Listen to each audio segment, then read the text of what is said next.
I'm Elizabeth Larkin with Balanced Body Pilates. I have so many clients who are squash players, avid squash players, or some are tennis players, some golfers. And I find that those clients that are involved in rotational sports oftentimes have an imbalance of the external rotators around their hip. So this is a movement sequence that I created for them. You can either have the short loop or the long loop around the sole of the foot. The short loop will increase the amount of force, the amount of tension. In this case, I have a red and a yellow spring on the hook on the lower deck of the Revo.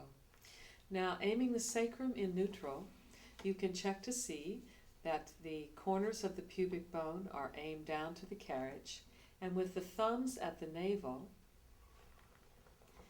keep the pelvis level and steady, as if the pubic bone were a carpenter's level, with the little bubble of the level right where the symphysis pubis belongs. Maintaining external rotation, come across the torso, as if this knee were relating to that shoulder, and then externally rotating the leg, spiral out until the cord comes directly in front of your nose. Inhale to come across, exhale to extend, or exhale to bend. Inhale to extend. Now the same flight path is relevant in internal rotation. Maintain internal rotation and make sure that the hip doesn't hike along with that. So this ischium, this sitting bone to the opposite sitting bone, spiral inwards and the heel goes out. Sometimes I refer to this as martial arts mode to my clients, or kickboxing mode. The third variation alternates the first one, which is external rotation, as in ballet mode, turned out attitude front over crossed for the dancers, and then internal rotation with the martial arts kickboxing mode.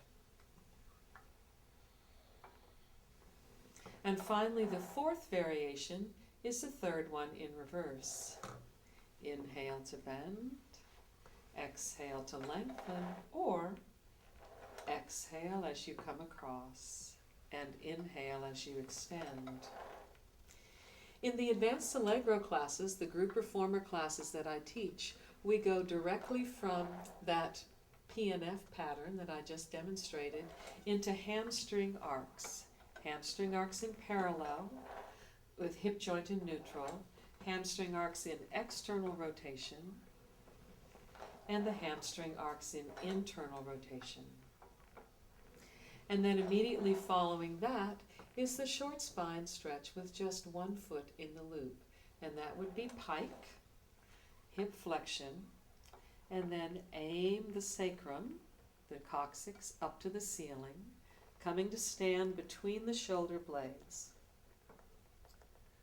Touch the medial borders of the feet together, and then bring each vertebrae, each rib ring, down onto the carriage, bringing the heels down with the pubic bone, and push out. After doing that with palms down, we'll take palms up, pike, aim the sitting bones up to the ceiling, standing with equal weight on both shoulder blades. Draw the heels towards the pelvis. Now you could either bring the pelvis and heels down at the same time, or leave the heels where they are. Unfurl the spine, bring the heels to the sitting bone and push out. Last two variations are arms wide to the side, pike. More abdominal control is required here when the arms are not available to help. Lift the sitting bones higher to the ceiling. Let the back of your lungs rest in the hammock of the rib cage.